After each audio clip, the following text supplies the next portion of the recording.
밤사이 나온 투자 뉴스 정리해보겠습니다. 네 분과 함께 할게요. 야천투자연구소 남인호 소장, LNS홀딩스 김선용 대표, 다큐온뉴스 조우진 대표님과 프레스티지 경영전략연구소 반종민 소장 수고해 주시겠습니다. 어서 오세요. 양극재 타고 날아오른 LG화학, 포스코 퓨처엠 소식으로 오늘 투자 뉴스 한번 출발해 보겠습니다. 지금 6월 이후 2차전지 관련주들이 다시 좀 들썩이고 있는 가운데 이 상승세가 지속적으로 이어질지 여부에 관심이 쏠리고 있죠. 먼저 포스코 퓨처엠 소식입니다. 양극재, 음극재를 국내 유일하게 동시에 다루는 기업 바로 포스코 퓨처엠이죠. 최근 1년 새 수주액도 100조 원을 돌파한 가운데 LFP 양극재 개발 상황도 국내에서는 가장 앞선 상황인데 바로 어제입니다. 이 김준형 포스코 퓨처엠 사장이 향후 LFP 양극재 사업 방향에 대한 좀 힌트를 주는 발언을 했네요. 네, 맞습니다. 말씀하신 대로 최근에 1년 사이에 이제 100조 원이 넘는 양극재 수주 계약을 체결했죠. 이제 포스코 퓨처엠 김준형 사장이 리튬 인산철 양극재 개발과 이제 관련해서 자체 개발 그리고 합작 중에 아직까지 두 가지 방법 중에 다 고민 중이다라는 그런 내용을 얘기했습니다. 또 하반기 수주에 대해서는 이제 투자 속도를 좀 어느 정도 고려해봤을 때 완급 조절이 좀 필요할 것 같다라고 주장을 했는데요. 자세히 좀 살펴보면은 일단 보통 LFP라고 그러죠. 이제 리튬 인산철 그 양극재 개발 관련해서는 자체 개발이나 아니면 이제 기술 기업과의 어떤 제휴 두 가지 방법이 있는데 아직 정해지진 않았다는 얘기를 했습니다.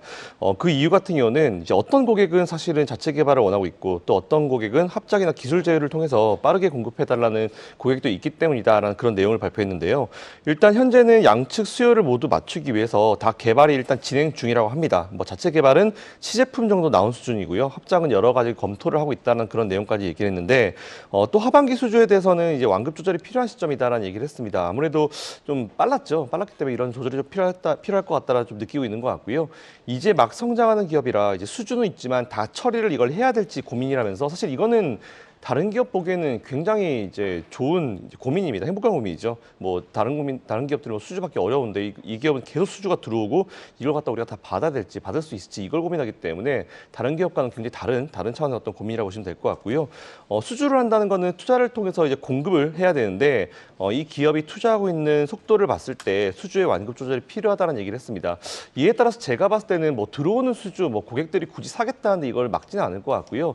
제가 봤을 때 앞으로 투자액이 어떤 방식으로든지 좀 늘려가지 않을까. 이에 따라서 공급도 충분히 좀 어느 정도 늘려가지 않을까라는 그런 판단하고 있는데 사실 공급이 너무 많게 되면은 나중에 어느 순간 공급 절벽이 오게 되면 기업이 한순간 확 위험으로 갈 수 있기 때문에 제가 봤을 때는 어느 정도는 조절을 할 것 같습니다. 하지만 지금보다는 조금 더 공급량을 늘려도 나쁘지 않을 것 같고요. 이게 그대로 실적에 들어갈 수 있기 때문에 제가 예전에 말씀드렸던 대로 이렇게 고객들이 원하는 기업이면 그 수요에 맞춰만 주게 되면은 실적 같은 경우는 거의 무한대로 뽑아낼 수 있기 때문에 이 부분 체크 한번 해보시고 관련주들 투자를 하셔야 될지 마셔야 될지는 아마 이 기사 보시면 분명히 여러분들이 답을 얻으실 수 있을 것 같습니다. 네, 알겠습니다. 전고점 또 돌파 트라이가 나오고 있는 포스코 퓨처엠 현재 자리가 38만 원대인데 42만 원 선까지 과연 좀 추가적인 상승 여력을 충분히 보여줄 수 있을지 여부 오늘 시장에서부터 한번 지켜보도록 하겠습니다.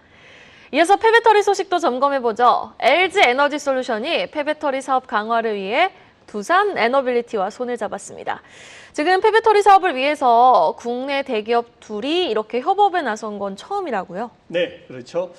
자, 시청자 여러분, 여러분들께서 새로운 물건을 구입하셨다. 그것이 언젠가는 이제 중고품, 헝것이 되지 않습니까? 또 그리고 시간이 조금 지나면 결국 그는 교체해야 되는 그 시점이 됩니다.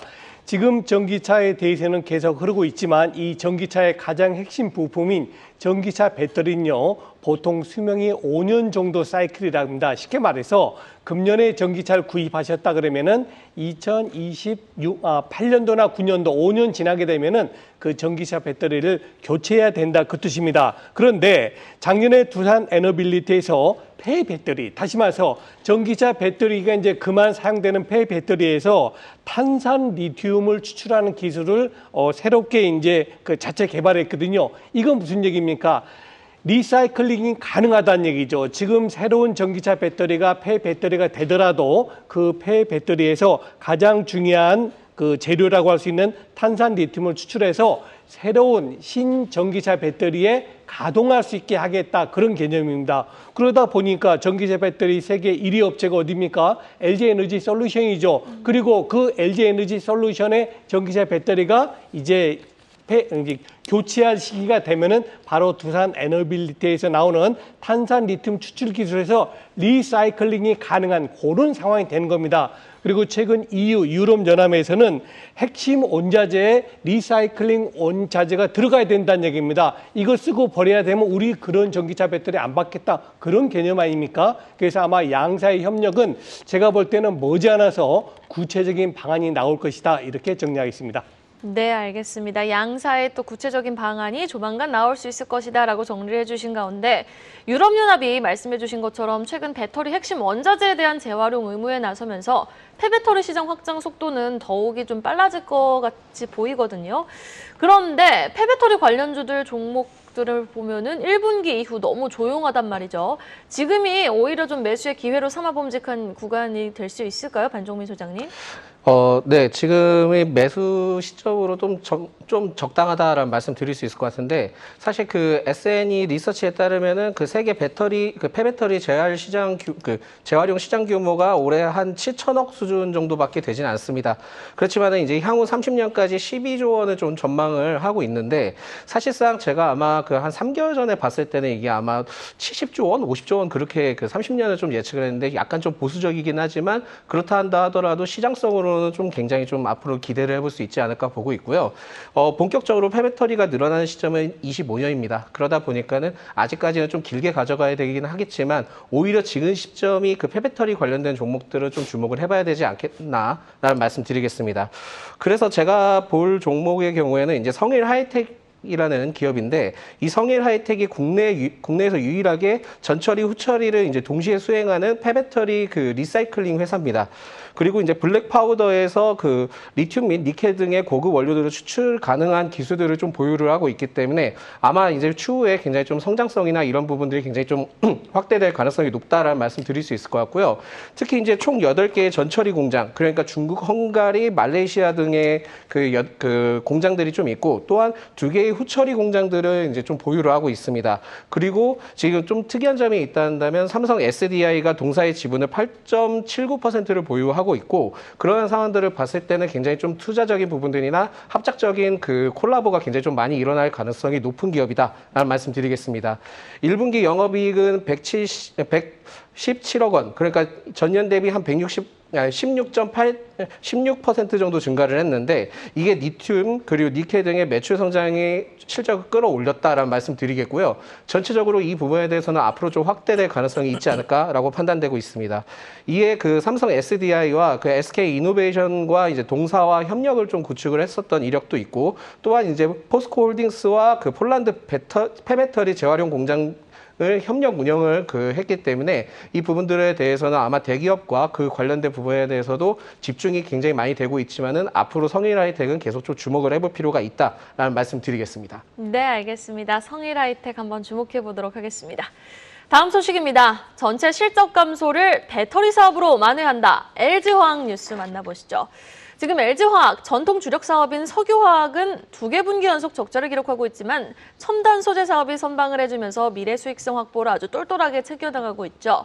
그런데요, 이 석유화학 쪽도 이번 2분기에는 흑자 전환될 것이라는 전망이 나오고 있는 가운데 더 확실하게 우리 회복해보자 라면서 구조조정에 들어간 모습이네요. 네, 이것처럼 사실은 이제 포트폴리오라는 게 되게 중요한 것 같습니다. 사업에도 포트폴리오가 있고요, 주식에도 포트폴리오가 있는데 어느 한쪽 업종에 몰빵이 되게 되면 그 업종이 망가지게 되면 전체가 다 망가지거든요.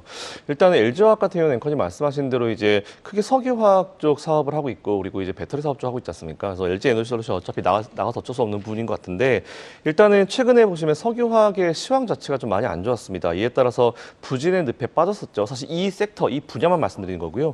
LG화학이 사업 구조조정 선포를 했습니다. 뭐 지금 같은 경우는 당연히 돈 들어오는 캐시플로우가 있으니까 이런 구조조정을 충분히 선택할 수 있는 그런 시점인 것 같고요.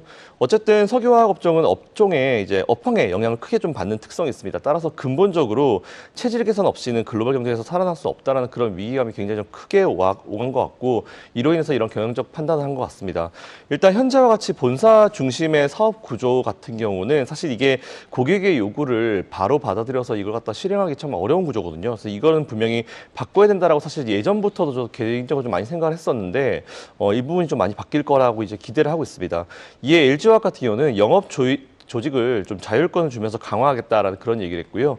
그리고 해외 관련해서는 이제 인원을 이제 전진 배치하겠다라는 그런 내용도 발표했습니다. 그리고 고객 관리의 조직을 좀 확충하겠다는 그런 얘기를 했는데 일단 뭐 고객 관리나 뭐 다른 것도 다 좋긴 합니다. 근데 일단 사업 구조 자체를 본사 중심에서 좀 이제 멀티 중심으로 하는 것도 되게 좋을 것 같으니까 일단 이번 구조 조정이 잘 진행되게 되면은 사실 지금은 좀 아플 겁니다. 뭐 뼈를 깎아서 이런 이슈를 만드는 것 같은데 만일 이 부분이 괜찮게 되고 앵커님 말씀하신 대로 2분기 이후에 살아나게 되면은 매출 두 가지가 계속 잘 나오게 되거든요. 이에 따라서 하반기에 대한 실적을 기대할 수 있기 때문에 구조 조정이 얼마나 잘 진행되는지 한번 지켜보시면 좋을 것 같습니다.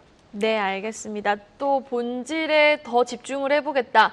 워낙 사업 파이가 큰 석유화학 쪽에서 구조조정까지 단행에 나선 LG화학 추가적인 상승 여력 주가 한번 기대해 보도록 하고요.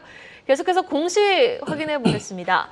예, SK바이오사이언스의 코로나 백신이죠. 스카이코비1이 영국 정식 품목 허가에 이어서 세계보건기구 긴급 사용 목록에 등재됐다라는 소식이 전해졌는데요.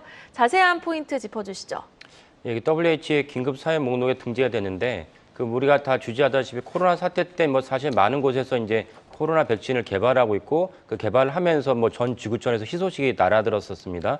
SK 바이오사이언스도 독자적으로 이제 코로나 백신을 개발했는데 그 다른 이제 화이자나 이제 모더나 백신과의 가장 큰 차이점은 무엇이냐면은 영상 2에서 8도 정도에서 냉장 보관과 유통이 가능하다는 것입니다.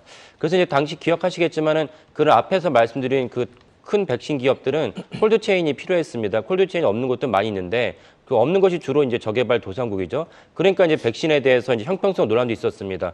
공급을 해야 되지만 그것은 이제 콜드체인이 없기 때문에 이제 백신을 공급할 수 없었고 백신이 없으니까 당연히 코로나에서 이제 그 피해가 계속 확산되는 악순환이 반복되는데 이번에 SK 바이오사이언스가 내온 이제 스카이코비언 백신은 영상 2에서 8도 정도에서 유통이 가능하니까 개도국에도 이제 공급이 가능하다. 이런 점에서 이제 그 WHO가 이번에 긴급 사용 등재했다는 것이 주목해야 된다고 봅니다. 그 SK 바이오사이언스가 독자적으로 개발한 것은 아니고요. EU나 그다음에 CEPI, 그러니까 전염병 대비 혁신연합이라든지 아니면 빌 앤 멜린다 게이츠 재단에서도 이번에 백신을 개발하는데 공동 모당을 했습니다. 무슨 말씀이냐면은 이들의 어떤 그 처음부터 개발하는데 같이 참여했다는 것은 이들을 통해서 아까 말씀드린 개발도상국에 백신을 갖다가 유통하는데 큰 도움이 되지 않을까라고 볼 수 있습니다. 그 2분기에는 그 SK 바이오사이언스가 적자가 전환이 예상되는데 이유는 이제 코로나가 끝났기 때문도 있고 코로나 끝났지만 여전히 R&D 투자는 지속하기 때문에 그래서 이제 2분기 적자는 예상됩니다. 하지만 이제 29일 날 사노피랑 개발 중에 이제 그 코로나가 아닌 다른 스카이페럼 구균 백신인데 임상 이상이 이제 공개될 것으로 예상이 됩니다. 여기서 많이 우호적으로 그 좋은 데이터가 나온다면 임상 3상이 들어가고 임상 3상이 들어간다는 것은 조만간 매출로 이제 그 직결되는 거기 때문에 주가랑 바로 연결될 것으로 전망이 됩니다. 그래서 29일 날 어떤 이제 그 데이터가 공개되는지도 주목해 보시면 좋을 것 같습니다. 네, 알겠습니다. 코로나 시기 참 돈 잘 버는 회사였잖아요. SK바이오사이언스.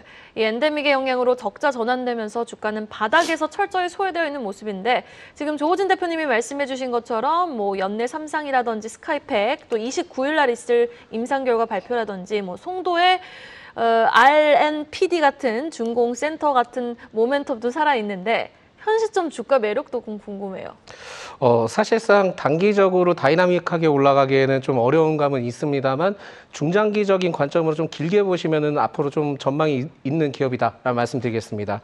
사실 이제 대표님께서도 다 말씀을 해주셨는데 매출액에 대한 변화는 그렇게 크게는 없을 겁니다. 크게는 없을 것 같고 2분기 실적이나 1분기 실적이 좀 유사할 가능성이 있기 때문에 재무적이나 실질적인 부분들은 좀 아쉽기는 하지만 결국은 이제 연구 개발 관련된 비용에 대한 지속적인 상승을 좀 진행을 하고 있기 때문에 결국 계속 좀 성장을 하기 위해서 많은 노력을 하고 있습니다. 이 점을 좀 포인트로 보셔야 될 것 같고요. 동사의 경우에는 이제 향후 5년간 2조 4천억의 투자를 계획을 밝혔는데 이 중에 이제 1조 2천억 원은 연구 개발 그러니까 R&D 쪽에 투자를 계획을 밝혔고 나머지 1조 2천억은 세포 그 유전자 치료제 기업에 대해서 공장 인수를 좀 포함한 결국은 이러한 부분에 시설 투자에 또 활용할 계획을 좀 갖고 있습니다. 그러다 보니까는 전체적으로 지금 시점도 중요하지만은 향후 전망을 좀 기대를 해볼 수 있다라는 말씀 드리겠습니다. 그리고 이제 지난 4일에 그 SK 바이오 지난달에 SK 바이오사이언스가 미국 머크 앤 컴퍼니와 에볼라 바이러스 관련된 백신 위탁 생산 계약을 체결을 했었는데 사실상 이게 코로나 백신 이외의 영역을 확대하고 있습니다.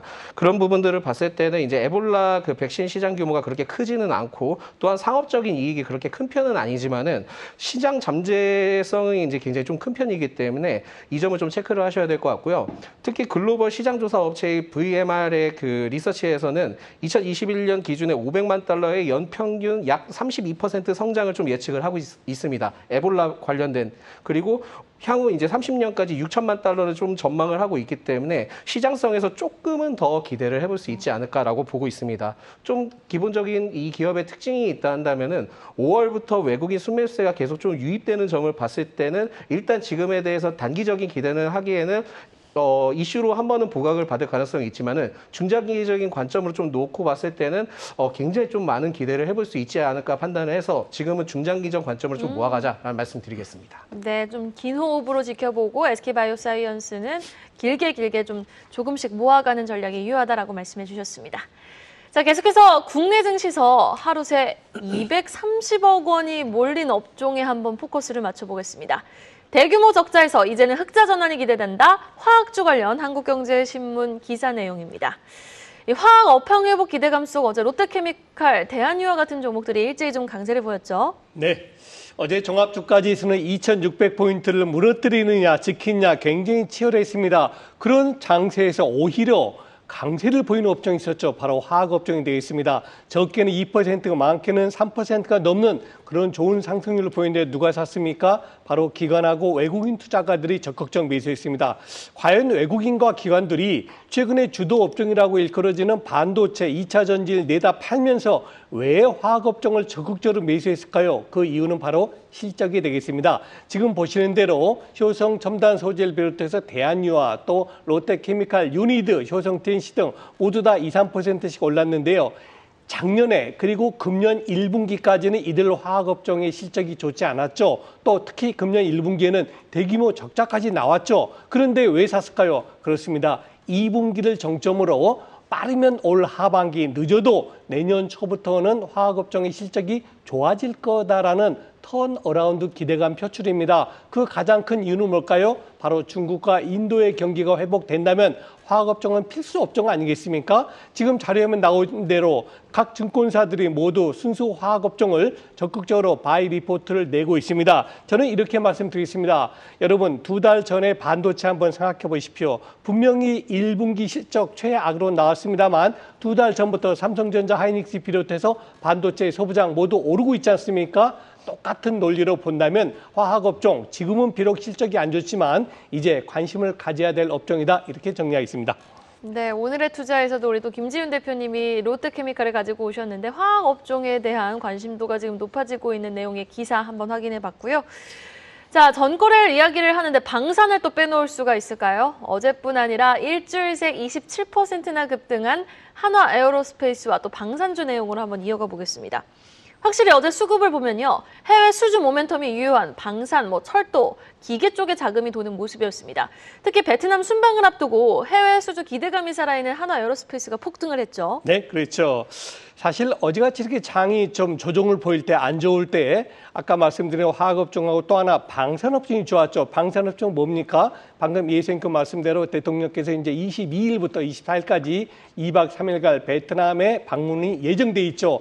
자, 베트남 하면 어떤 나라입니까? 인도하고 중국의 가운데 있는 인도 차이나 반도에서 가장 강력한 국가 아닙니까? 또 우리와는 무역 규모가 거의 3위, 4위, 5위 하는 굉장히 중요한 국가로 등극이 됐습니다. 바로 그 베트남에서 향후 5년에서 7년 동안 새로운 군 현대화를 개발할 계획을 가지고 있습니다. 전체 예산은 한 20억 달러, 우리 돈으로 한 2조 6천억 정도 되는데 굉장히 큰 금액입니다. 과연 한국의 모든 K방산 다 살 것인가? 100% 다 사지는 않겠죠. 그러나 상당 부분 우리 무기를 구입할 것이다. 왜 그렇습니까? 이미 우리 대한민국 K방산은 가성비, 가격 대비 성능에서 세계 최고다라는 것이 유럽에서도 인정됐고 아프리카에서도 인정됐고 동남아시아에서도 검증이 됐습니다. 그렇기 때문에 아마 이번에 대통령께서 방배라 그래야 되겠네요. 베트남 방문할 때 지금 뭐 그 관련 기업들 예컨대 카이라든가 하나 에어로스페이스 또 하나그룹의 김동관 부회장은 또 직접 같이 동행하기 때문에 굉장히 좋은 K방송의 또 하나의 잭팟이 터뜨리기를 바라는 마음입니다. 네, 알겠습니다. 이어서 공시 내용 하나 더 확인해 보도록 하겠습니다. 위메이드가 미래의 전설2 IP의 무단 사용 소송에서 승소를 하면서 배상금을 받기로 했었죠. 그런데 그 배상금이 늘어났다는 공시가 나왔습니다. 사실 배상금을 이렇게 더 많이 주면은 주가 측면에서는 좀 더 긍정적인 영향을 주는 걸까요? 투자자분들이 주목할 포인트는 어디에 있을까요? 예, 당연히 이제 그 배상금이 증액되니까 이제 그 긍정적인데 또 하나 주목할 점은 이제 그 배상금 상대자가 이제 그 액토드 소프트도 있고 코스닥 상장사기도 하고 그다음에 네. 중국에 있는 몇 개 기업들이 공동적으로 이제 그 소송에 연루돼 있습니다. 근데 액토드 소프트는 이제 그 이 배상 판결이 좀 나왔는데 나왔을 때 우리는 못 내겠다 이런 입장이었는데 배상금이 높아졌는데 우리가 못 내겠다 그러고 지금 그 화면에 나오고 있지만 이자가 붙어 있습니다. 그러니까 이자를 붙어 있는데 배상금을 계속 지치하면 이자가 계속 늘어나겠죠. 이런 점에서 액토드 소프트가 과연 얼마만큼 버틸 수 있을지라는 게 의문이고 액토드 소프트가 뭐 그나마 이렇게 뭔가 그 기댈 구석이 있다면은 이 배상금 판결이 싱가포르에 있는 ICC 국제재판소에 나온 거기 때문에 그러니까 중국이나 이제 우리나라 재판에서 나오지 않으니까 액토드 소프트 이제 버틸 수 있다라고 생각하는데 과연 이제 글로벌 시대에 이렇게 가능할지 잘 모르겠습니다. 그 배상금에 대해 좀 더 말씀을 드리면은 그 위메이드와 액토드 소프트 사이에서 이제 한 20년간 거의 치열한 분쟁이 있었습니다. 그 자세한 것은 시간 관계에서 말씀을 못 드리겠지만은 그래서 이제 이거 중국 인민법원에서도 싱가포르 ICC에서도 이제 중재 판결이 나왔는데 대부분이 위메이드가 승소를 했습니다. 그래서 이런 점에서는 이제 위메이드 주가에는 큰 도움이 될 것이고 아까 말씀드린 이자가 5.33%니까 만약 이걸 계속 거부를 하면 이자가 계속 쌓이는 거거든요. 이런 점에서 이제 위메이드의 이제 그 대표는 나는 이거를 갖다가 정기 적금 들었다고 생각한다. 그러니까 5.33%라는 건 이제 그런 맥락으로 이제 말씀하셨습니다. 물론 이제 그 돈을 내야 되는 입장에서 되게 쓰린 이제 그 이자 배상금이지만 결국 이런 건 관점에서 위메이드가 최근에 그 우리나라 게임즈 전체적으로 안 좋았는데 이번에 배상금 때문에 한번 한숨을 돌리게 됐고 위메이드의 이 배상금 관련된 건 미르2라는 이제 그 게임인데 미르2에 대해서도 한 번 더 주목받지 않을까라고 생각을 합니다. 그 미르2에 대한 저작권 소송이었는데 이것이 이제 그 모바일로 넘어가면서 확대된 것이고 그 중국에서도 이제 계속 게임에 대해서 지난 뭐 주지하다시피 2년 정도 시진핑 정부에서 중국 게임을 갖다가 아편이다 마약이다 해서 이제 계속 공격을 했는데 이 부분도 어느 정도 완화되니까 이런 점도 위메이드에 있어서는 좀 호재가 아닐까 싶습니다. 네, 알겠습니다. 자, 마지막 소식은요. 역대급 엔저 현상에 포커스를 맞춰봅니다. 밤사이에 또 버크셔 해서웨이에서는 일본 관련한 일본의 5대 상사 지분을 더 늘렸다라는 소식까지 나왔는데 일단 어제 원엔 환율이 장중 100엔당 800원대에 진입을 했습니다. 연일 하락세를 보이고 있는 건데 일본 나홀로 펼치고 있는 금융 완화 정책 때문이겠죠? 네, 맞습니다. 역대급 엔저 현상이 현재 지속이 되고 있는 상황입니다. 뭐 이에 따라서 원엔 재정 환율이 이제 약 8년 만에 800원대를 터치했다는 그런 내용이 나왔는데요. 이거는 당연히 주요국과 대비되는 현재 일본의 나홀로 금융 완화 정책에 대한 영향이다라고 보시면 될 것 같습니다. 물론 이유가 많지만 제가 봤을 때 이유가 제일 크고요. 보통 엔화 같은 경우는 이제 우리나라 서울 외환 시장에서 직접 거래가 안 됩니다. 이에 따라서 기준 환율인 달러를 보통 이용해서 간접적으로 계산을 하는데 이를 통해 봤을 때 이제 달러 대비해서 원화 가치가 약세를 좀 보이면서 원엔 환율이 좀 상승하게 됐다고 보시면 될 것 같고요. 일본 같은 경우는 지난 16일 날 금융정책 결정회의를 열고 단기금리를 마이너스 0.1%로 동결했습니다. 그리고 장기금리 지표가 보통 이제 10년물 국채금리인데 이걸 0% 정도로 이제 유도하는 이제 기존의 어떤 금융정책을 유지하기로 했다, 결정했다 이런 내용이 나왔는데 일본은 좀 더 견고한 인플레이션 환경 조성을 위해서 이제 완화 정책을 유지할 것으로 예상이 됩니다. 하지만 최근에 일본 증시 랠리의 일부 과열 현상을 막기 위해서라도 제가 봤을 때는 현 통화 정책을 계속 끌고 가기엔 분명히 무리가 있을 거다라고 좀 보고 있고요. 언제가 될지 모르지만 사실 완화를 좀 넘는 이제 초완화적 이런 통화 정책에 따른 어떤 출구 정책도 모색할 시점이 언젠가 분명히 오지 않을까라고 판단을 하고 있습니다. 이 출구절 같은 경우는 이제 엔화 흐름에 보통 이제 기조적 전환의 어떤 압력으로 작용할 수 있을 거다라고 좀 보고 있고요. 이렇게 작용을 하겠지만 아무래도 연말까지 좀 유지하지 않을까 판단되고 있습니다. 근데 이게 여러분 좀 많이 헷갈리실 거예요. 왜냐하면 이제 일본은 화폐 가치가 떨어지는데 이제 주가 지수가 계속 올라가고 우리나라는 왜 반대일까라고 생각하시겠지만 일단 보통 이제 일본 같은 경우는 디플레이션 국가라는 걸 여러분들 기본적으로 생각을 하셔야 됩니다. 제일 중요한 요인이 통화량 감소인데 어쨌든 지금 일본은 통화량을 늘려야 되는 그런 상황. 상황이고요. 아베노믹스가 여러분 잘 아시겠지만 지금 미국은 인플레이션을 2%로 낮춰라가 목표인데 아베노믹스는 인플레이션을 2%를 올려라가 목표였습니다.